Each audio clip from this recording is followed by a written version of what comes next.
जी तो दोस्तों, Pakistan versus England पहला मैच खत्म हो गया और पैनिक का माहौल बन चुका है। ऐसा लग रहा है कि पीसीबी में थरथलियां मच गई हैं और पीसीबी वाले जो है ना वो पता नहीं कौन से सस्ते नशे करके कैसे कैसे डिसीजन लेना शुरू हो चुके हैं। दरअसल जी ये जो टेस्ट मैच हुआ है इसका कुछ अफेक्ट जो है वो सामने आया है। अफेक्ट ये सामने आया है कि पीसीबी ने ना एक बड़ी ही थरथली किस्म की न्यूज दी है और पीसीबी को लग रहा है कि भाई ये सारे का सारा मैच हारने का कसूर कप्तान का और कोच का है। पीसीबी कह रहा है कि ये सारा मैच हारने का कसूर कप्तान और कोच का है, जबकि कप्तान और कोच कह रहे हैं कि भाई ये उनका मसला है, वो कह रहे हैं इनका मसला है। कोई किसी को ब्लेम दे रहा है, कोई किसी को ब्लेम दे रहा है, कोई भी अपनी जिम्मेदारी लेने को तैयार नहीं है। हमारा जो कप्तान है वो प्रेस कॉन्फ्रेंस में बैठ के अपने पे जिम्मेदारी नहीं आने दे रहा। वो कह रहा है जी कसूर पिच बनाना लिया है। वो कह रहा है जी क्यूरेटर का कसूर है, उसने हमारे सामने पिच नहीं बनाई।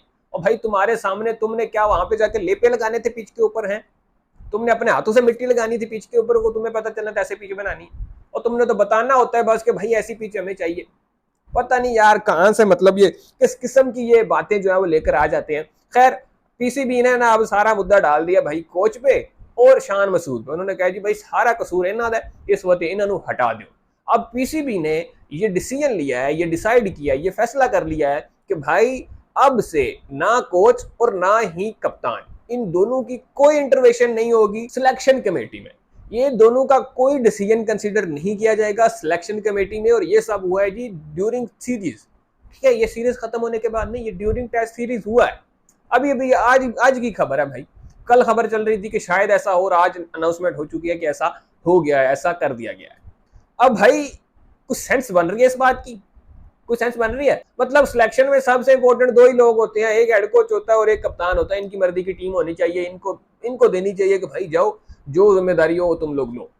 लेकिन यहाँ पे अलग सिस्टम चल रहा है। और फिर जो टीम अनाउंस की गई है, मतलब जो बंदे अनाउंस किए गए हैं सिलेक्शन कमेटी के, भाई मतलब नेक्स्ट लेवल क्रेज चल रहा है यार। यकीन करो तुम लोग देखोगे तो कहोगे कि भाई ये कौन फैसले ले रहा है, ये कौन फैसले कर रहा है भाई? कौन सा ऐसा क्रिकेट एक्सपर्ट, कौन सा ऐसा जीनियस आदमी बैठा हुआ है ऊपर जो कि इस किस्म के डिसीजन ले रहा है? भाई साहब अभी कुछ ही टाइम पहले की बात है कि मोहम्मद यूसुफ जो है वो छोड़ के चले गए थे। मोहम्मद यूसुफ भी पाकिस्तान के ना सिलेक्शन कमेटी के मेंबर थे, तो उन्होंने ये छोड़ दी। उन्होंने कहा कि भाई मैं नहीं, बस मैं नहीं करने वाला दोबारा, अब मैं ये छोड़ रहा हूँ, रिजाइन कर रहा हूँ। रिजाइन करके चले गए।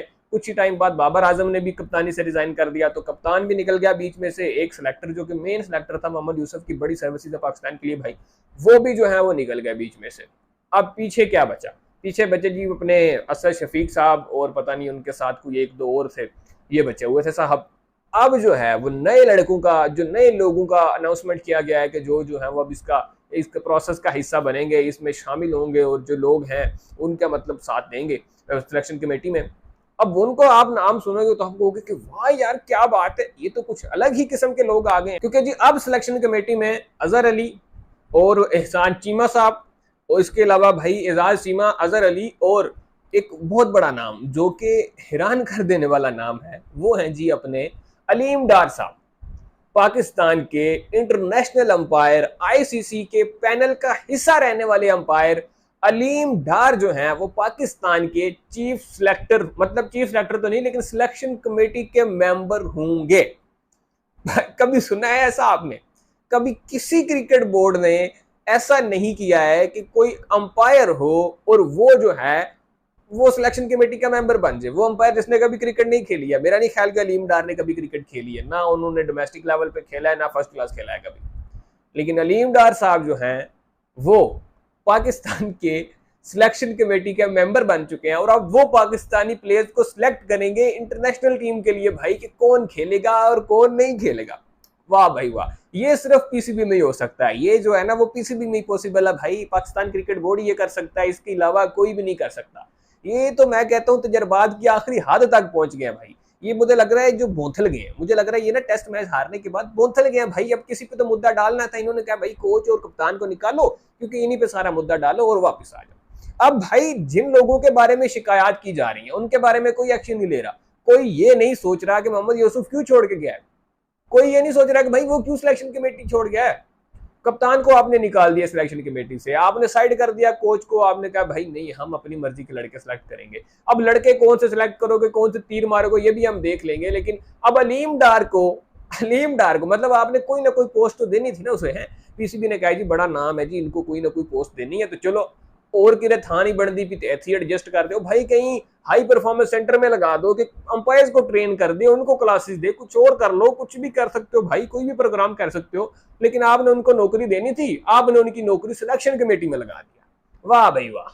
अलीम डार साहब, वैसे तो भी सलाम है भाई, आपको भी भाई सल्यूट किया जाता है जो आपने ये अजीम कारनामा दिया है, और आपने भी कबूल कर लिया कि ठीक है जी, मैं करूंगा पाकिस्तानी टीम सेलेक्ट जो है, कोई मसला ही नहीं है। मैं सारी जिंदगी देखता रहा हूं, मैं फिर देखूंगा और टीम सेलेक्ट करूंगा, ये कर दूंगा वो कर दूंगा। भाई क्या हो रहा है यार पाकिस्तान क्रिकेट में, क्या हो रहा है यार, क्या हो रहा है।